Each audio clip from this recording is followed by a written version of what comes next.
Chapter 27.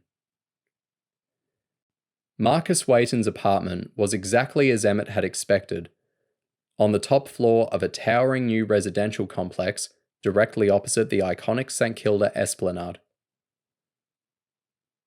His views must be amazing, Stephen marvelled as they stepped out of the elevator and onto the 14th floor. Yes. Emmett twitched anxiously. Should I have organised backup? There was nothing he could do now. Pressing his ear against the door, he listened for any signs of activity. Anything? I'm not sure, he whispered. There'd certainly been muffled noises of some description, but whether they were coming from beyond Marcus's door or from another apartment was impossible to tell. Let's just hope we're not too late. He rapped firmly 3 times. Nothing. Mr. Wayton? Are you there? Silence. Anyone home? Damn. Shall we try the neighbours? Stephen suggested. I suppose so. Emmett's shoulders slumped. They were up against the clock, but with no warrant and no way to see into the apartment, there was little more they could do. Hello. He nodded to a man carrying bags of grocery shopping. Have you seen anyone coming or going from apartment 14J recently? The man blinked vacantly before yawning and shaking his head. No, sorry, I haven't. But I'm on night shifts at the moment, so I'm a bit out of whack. Do you know the person that lives there? Nup. The man jiggled one of the bags restlessly, then gave up and placed it on the ground. I don't really know any of my neighbours. Everyone here keeps to themselves. That's what I like about this place. Emmett passed him his card. If you do see anyone enter that apartment, call me immediately. Sure. The man looked at the card in bewilderment. After trying several more doors, they headed back down. Do you want me to call Marcus's mobile again? Stephen asked. Might as well. Emmett sighed as he watched his colleague press his phone to his ear. Where the hell is he? It went straight to voicemail. Stephen shoved the handset back in his pocket, shaking his head despondently. You don't suppose this morning's press conference has scared him off? What? Emmett's tone was unintentionally curt. I was just thinking he might have seen himself on the news and gone into hiding. Of course. Emmett's face fell. He'd known they should have held out a bit longer before releasing that footage, but he'd felt pressured by the more experienced homicide detectives. You're right. He rubbed his eyes. All we've done is alert Marcus that we're onto him. Do you want me to chase up the others and see what background information they've managed to find? That might give us an idea of where he's gone. Yes, and make sure they've cross-checked his name with those old school records. I'll bet that Mr. Wayton is a former classmate of Tom Norman. And should I head back then? Stephen hovered anxiously in front of him. I suppose so. Emmett hesitated, scanning the immediate vicinity. I'll wait here until I can get a patrol to sit off this address, just in case he shows up. Okay. Stephen started to walk away, then turned suddenly. We're not making a mistake, are we? A mistake? What do you mean? Well, the young officer looked down sheepishly. I'm just thinking, what if the disappearance of Abby Knowles isn't actually connected to our murder investigation at all? What if her working at the same place as Rosemary Norman is just a coincidence? Emmett frowned. In the distance, a roller coaster clanged as it dipped and rose along its tracks, the evening session at Luna Park getting busier. He dismissed the worry. For one, I don't believe in coincidences, he said, pulling out his notepad. And secondly, even if it did turn out that she wasn't connected to our investigation, she's still a missing woman. And missing women don't seem to be faring too well around this neighbourhood, do they?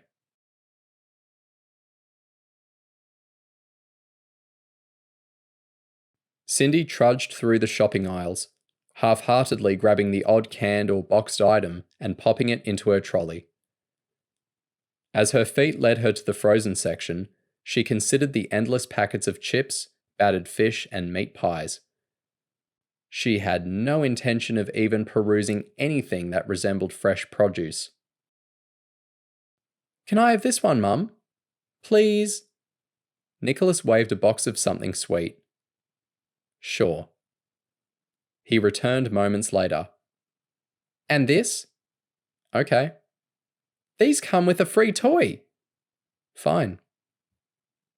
As her son skipped away, Cindy looked down at the junk food they were quickly accumulating, guilt getting the better of her. She sighed and began removing unnecessary items.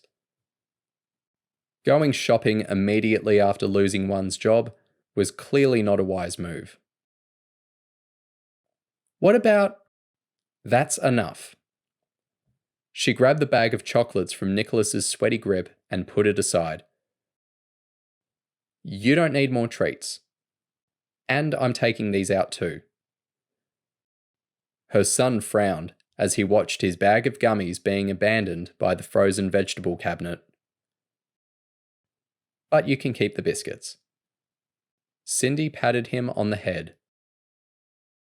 From all accounts, Nicholas had endured a bit of a crummy day too.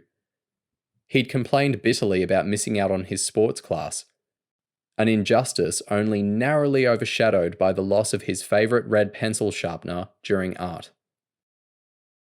"I hate Liam," he'd insisted earnestly as they walked from the school gates that afternoon. "He broke it on purpose." "Darling, that's not a good thing to say. He's your friend. You can't really hate him." "But I do hate him. I really do."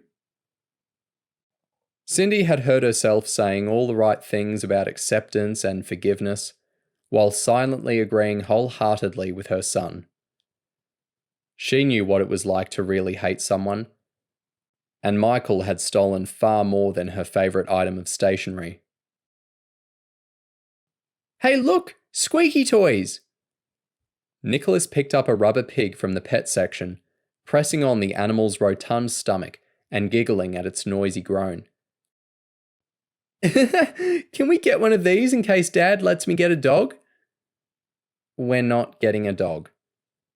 "But Jake has a dog, and Blade has a dog, and Tim has well, he has a goldfish, and it's not very fun to play with, but—" I said no. Cindy began pushing her much lighter trolley towards the checkout, then stopped when a thought occurred. "Actually, do you want to go and see some bunnies? I know a fun place where there's lots of wild rabbits. They run around all over the place, and they're really cute. We could even get a hot chocolate afterwards, if you behave." Nicholas dropped the squeaky pig in excitement and dashed down the aisle. "I'll get some carrots," he called back. Parking in the multi-story car park, well away from the red brick building that was no longer her proud place of employment, Cindy suddenly felt foolish. What if she bumped into one of her former colleagues? Or worse, Vanya? She shook her head. It was late. They'd all be gone. And besides, she had nothing to be ashamed about. Squeezing her son's hand, she led the way down the dark stairwell and out into the hub of shopping arcades. "Look!" Nicholas pointed to an interactive play village full of blue Smurf figurines. Can I have a turn? Of course. As Nicholas cautiously assessed the blue people, Cindy noticed a familiar face grinning from the middle of the village. Hey! Jordan waved enthusiastically.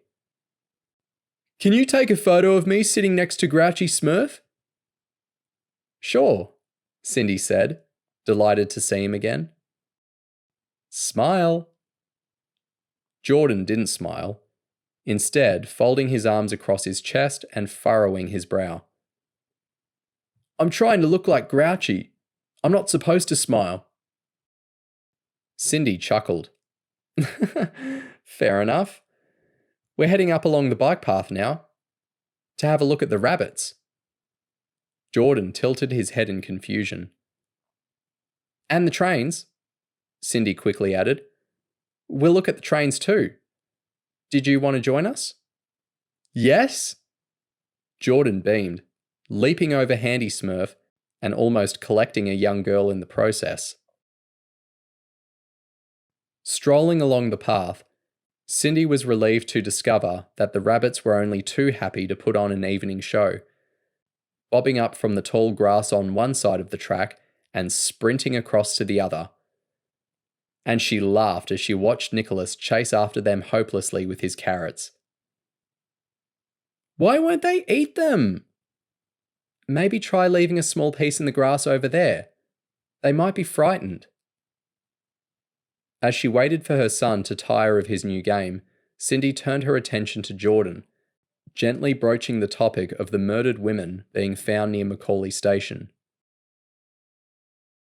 Did you ever notice anything suspicious around there? She lowered her voice, conscious of keeping her conversation out of Nicholas's earshot. Jordan shrugged. I saw the police. And the men in orange. Men in orange? They were searching for something. They walked in lines, but it was annoying because they taped off part of the track and I couldn't get good photos of the evening trains.